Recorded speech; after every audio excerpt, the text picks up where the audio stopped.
हर हर महादेव दोस्तों, श्री शिवाय नमस्तुभ्यम। आप सभी भक्तों का मेरे YouTube चैनल शिव पार्वती पे आपका हृदय की गहराइयों से स्वागत है। दोस्तों, सीहोर कुबेश्वर धाम में जो ऑनलाइन शिव महापुराण की कथा चल रही है, हमारे पूज्य गुरुदेव पंडित प्रदीप जी मिश्रा के द्वारा आज कथा का तीसरा दिवस है। दोस्तों, आज 19 सितंबर दिन शुक्रवार और प्रदोष और मासिक शिवरात्रि भी है, जो कि पितृ पक्ष में बहुत ही फलदायी है। आज आपको शिव मंदिर में या बेलपत्र के नीचे या पीपल के नीचे या वट वृक्ष के नीचे या आंवले के नीचे या तुलसी के क्यारे के पास एक दिया जरूर लगाएं।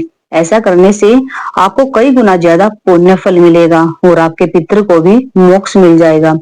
तो दोस्तों, आगे बढ़ते हैं गुरुदेव द्वारा दी गई जानकारी, पत्र और उपाय के बारे में। दोस्तों, अगर आपने मेरे चैनल को सब्सक्राइब नहीं किया तो अभी चैनल को सब्सक्राइब कर लीजिए ताकि नई नई जानकारी आप तक पहुंच सके। चलिए दोस्तों, बढ़ते हैं आज की पहली जानकारी की तरफ। गुरुजी ने कहा, हम सभी ये चाहते हैं कि हमें एक बेटा जरूर होना चाहिए जो हमारे मरने के बाद हमें पिंड दे दे, तर्पण कर दे, हमें कोई आखिरी में अग्नि दे दे। बस हम यही ढूंढते हैं। लेकिन शिव महापुराण की कथा कहती है कि अग्नि देने वाले तो संसार में बहुत मिल जाएंगे, अंतिम संस्कार करने वाले भी बहुत मिल जाएंगे, लेकिन अज्ञानता को मिटाने वाला बहुत कम मिलेगा। इसीलिए भगवान से यही प्रार्थना करना कि हमारे घर में कोई ऐसा बेटा पैदा हो जो अज्ञानता को मिटा के ज्ञानता से प्रशस्त कर दे।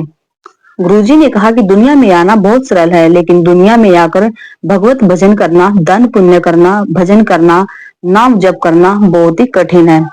आज की दूसरी जानकारी। कई लोग कुबेश्वर धाम आते हैं, झोली पसारते हैं, विनती करते हैं, प्रार्थना करते हैं, निवेदन करते हैं और बाबा से झोली पसार कर मांग के भी जाते हैं। ऐसा कोई नहीं है जो कुबेश्वर धाम आया और बाबा से कुछ नहीं मांगा। कई महाराज कहते हैं कि भगवान के सामने जाओ तो कुछ नहीं मांगना चाहिए, पर शिव महापुराण की कथा कहती है कि दूसरे से मत मांगो, लेकिन अपने बाप से जरूर मांगो। गुरुजी ने कहा कि आप कुबेश्वर धाम कभी भी आना, आप उसको अपना बाप मानो तो आना, अगर आप उसको अपना बाप नहीं मानते तो बिल्कुल मत आना। आज की तीसरी जानकारी। गुरुजी से पूछा एक भक्त ने एक प्रश्न कि गुरुजी, हमें अपनी गाड़ी कितनी स्पीड में रखनी चाहिए? तो गुरुजी ने कहा कि जितनी तुम्हारी उम्र हो उतनी स्पीड रखो।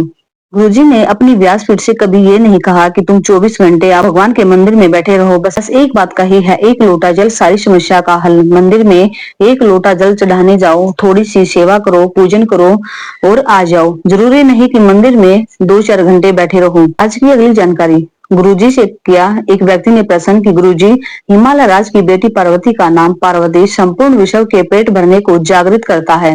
गुरुजी ने कहा, यदि हम देवी भागवत पढ़े या शिव महापुराण पढ़े तो केवल एक माँ पार्वती का नाम गौरी शंकर, गौरी पार्वती होता है। केवल देव अधिदेव महादेव के साथ माँ पार्वती के नाम जप का उच्चारण करते हैं तो हम महसूस करेंगे कि हमारे शरीर में अलग से एक ऊर्जा, एक बल हमारे शरीर में आ जाता है। जिस तरह डॉक्टर हमारे शरीर में ग्लूकोज चढ़ाते हैं और उस ग्लूकोज के चढ़ने से हमें भूख नहीं लगती, उससे एनर्जी मिलती है हमारे शरीर को, उसी तरह अगर संसार के लोग केवल माँ पार्वती के नाम का स्मरण करेंगे, उच्चारण करेंगे, अगर उनके पास कुछ भी नहीं है खाने के लिए तो भी उनके शरीर में ऊर्जा प्रदान कर देती है, जिससे उनके प्राण ना छूटे। आज की अगली जानकारी। 4 नवरात्र होते हैं, 2 नवरात्र गुप्त होते हैं, 2 सामने आ जाते हैं, एक चैत्रीय और दूसरे शारदीय। पितृ पक्ष खत्म होते ही शारदीय नवरात्र शुरू हो जाएंगे। जब 4 नवरात्र होते हैं तो पितृ पक्ष भी 4 ही होते हैं। 3 का पता नहीं चलता, चौथे का पता चल जाता है। केवल 4 नवरात्रि क्यों होते हैं? क्या आप जानते हैं कि माँ दुर्गा भवानी, माँ जगदम्बा की पूजा 4 बार क्यों होती है? 4 नवरात्र के रूप में। जैसे हमारी 4 अवस्था होती है, बचपन, जवानी, अधेड़ी और बुढ़ापा। 4 अवस्था में नवरात्र की जो साधना होती है, पूजन होती है, तो वो नवरात्र हमेशा शरीर को ऊर्जा प्रदान करते हैं, एक बल प्रदान करते हैं। दोस्तों, गुरुजी ने दिन नवरात्र के बारे में एक महत्वपूर्ण सूचना।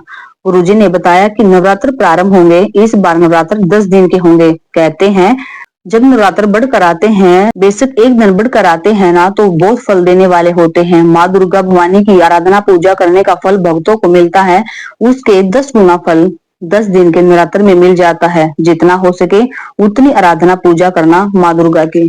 तो दोस्तों, बढ़ते हैं आज की अगली जानकारी की तरफ। पत्र। मैं प्रीति मुखारिया, पति दिलीप मुखारिया, मैं Saint Tennis school road, Chanakyapuri, Sehore की निवासी हूँ। मेरा परिवार 3 वर्षों से कुबेश्वर धाम से जुड़ा हुआ है गुरुदेव। मैं सीहोर में कई वर्षों से रह रही हूँ। प्रति माह 1 या 2 बार हम कंकड़ शंकर की पूजन करने के लिए अपने घर से कुबेरेश्वर धाम तक आते हैं। 2 साल से मेरे पति कांवड़ यात्रा में शामिल हो रहे हैं। जब भी आपकी कथा सीहोर या अग्रवाल धर्मशाला में होती है तो हम जरूर सुनने के लिए आते हैं। बाबा ने हमें इतना दिया है कि गुरुदेव की हम बयान नहीं कर सकते। गुरुदेव, मेरा बेटा डॉक्टर अभी मुखारिया जो MBBS MDS medicine Bhavnagar government college Gujarat से है। फरवरी 2025 में बाबा को विश्व धाम के आशीर्वाद से मेरा बेटा डॉक्टर अभी मुखारिया शिव की कृपा से डॉक्टर बना। गुरुदेव, शंकर की पूजा करके सुपर स्पेशलिस्ट DM कोरिडियो लेजिनी हृदय रोग विशेषज्ञ वर्ष 2025 की परीक्षा जो कि नवंबर 2025 में होने वाली है उसकी तैयारी में लग गया है। कुबेरेश्वर धाम का चमत्कार देखिए गुरुदेव। नीट सुपर स्पेशलिस्ट वर्ष 2004 की परीक्षा जो कि नवंबर 2024 की होने वाली थी लेकिन किसी कारण से मार्च 2025 में हुई, जिसमें मेरे बेटे को परीक्षा में बैठने का मौका मिला। 2024 का रिजल्ट आने पर मेरे बेटे को हृदय रोग विशेषज्ञ में Dinanath Mangeshkar hospital and research centre Pune Maharashtra में जून 2024 में एडमिशन मिल गया। मैं बाबा को यहाँ प्रणाम करने आई हूँ। आज का दूसरा पत्र। मेरा नाम विनोद शुक्ला है। मैं बक्सर बिहार से विश्वामित्र की नगरी ग्राम कल्याणपुर का रहने वाला हूँ। शिव महापुराण की कथा सुनकर आचमन कर 1 लोटा जल शिव पर चढ़ाकर क्या मिलता है गुरुदेव। गांव से शहर की तरफ जा रहा था तो एक हिरण के अचानक आगे आ जाने से मेरी मोटरसाइकिल का एक्सीडेंट हो गया और मैं नीचे गिर गया। गुरुजी, मेरा पूरा शरीर दिक्कत में आ गया और मेरा लीवर भी फट गया जिससे पूरा ब्लड शरीर के अंदर फैल गया और कुछ ही देर के मेरे प्राण बचे थे। मुझे बक्सर, पटना और आसपास के बड़े बड़े हॉस्पिटल में ले जाया गया पर सबने जवाब दे दिया। तब पटना के IIMS में भर्ती कराया गया और वहां इलाज शुरू हुआ पर डॉक्टर ने कहा कि अब बचेगा कि नहीं बचेगा ये कोई गारंटी नहीं है। तभी मेरे परिवार के एक व्यक्ति ने शिव के मंदिर जाकर बाबा को जल चढ़ाया और वो जल पूरे शरीर पर लगाया। एक बेलपत्र मेरे सिराने रखी, 2 बूंद जल मेरे होंठ पर लगाया। गुरुजी, ऐसा लग रहा था जैसे मेरे शरीर को कोई ऊर्जा आ गई हो और बाबा ने ऐसी कृपा करी। गुरुदेव, डॉक्टर ने तो कह दिया था कि ये शरीर अब नहीं बचेगा लेकिन बाबा की दया से अब मैं पूर्ण रूप से स्वस्थ हूँ। गुरुदेव, हम जानते नहीं थे कि शिव इतनी कृपा करता है।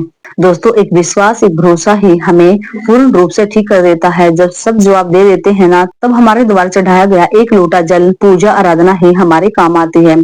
कुछ लोग कहते हैं कि हम कौन से भगवान की आराधना करें जिससे हमारे घर लक्ष्मी आ जाए, संतान आ जाए, दुख की घड़ी समाप्त हो जाए। जो एक चोर को भी कुबेर बना देता है तो वो है सिर्फ देव अधिदेव महादेव।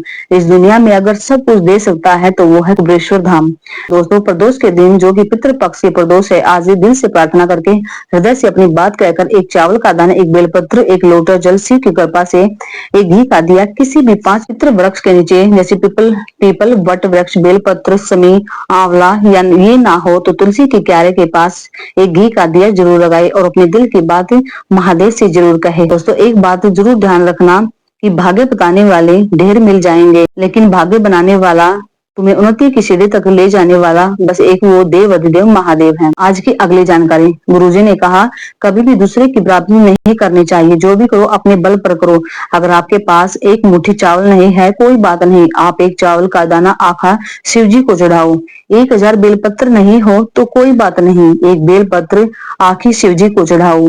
पूरी माला ना चढ़ा सको कोई बात नहीं, 1 पुष्प या 1 पुंखड़ी पूर्ण दो। भगवान को 1 लोटा जल पूर्ण दो और भगवान शंकर को अपना दिल भी पूर्ण दो। शिव उसको स्वीकार जरूर करेंगे। कई लोग कहते हैं कि शंकर जी पे जल चढ़ाते हैं और उसका आचमन करते हैं तो वो इतना तेजवान हो जाता है कि वो शरीर के ताप, रोग, कष्ट को भी मिटा देता है। यदि सच्चे मन से, सच्चे भाव से 1 लोटा जल चढ़ाया जाए, उसका आचमन करते हैं तो वो जल शरीर के तापों और रोगों को समाप्त करता है।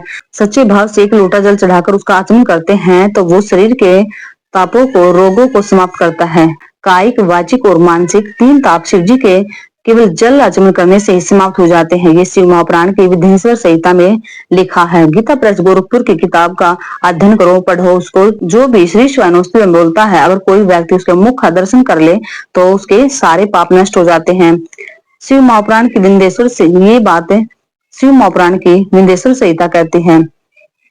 1 अक्षत का दाना शिव पे चढ़ाने का फल क्या है, ये शिव महापुराण में लिखा है। बेलपत्र का फल क्या है, ये शिव महापुराण में लिखा है। पंचामृत आदि को शंकर जी पे चढ़ाने का फल क्या है, ये शिव महापुराण में लिखा है। दोस्तों, अगर आज की वीडियो अच्छी लगी हो तो please like, comment and share जरूर करना और चैनल को सब्सक्राइब करना बिल्कुल भी मत करना। हर हर महादेव दोस्तों, श्री शिवाय नमस्तुभ्यम।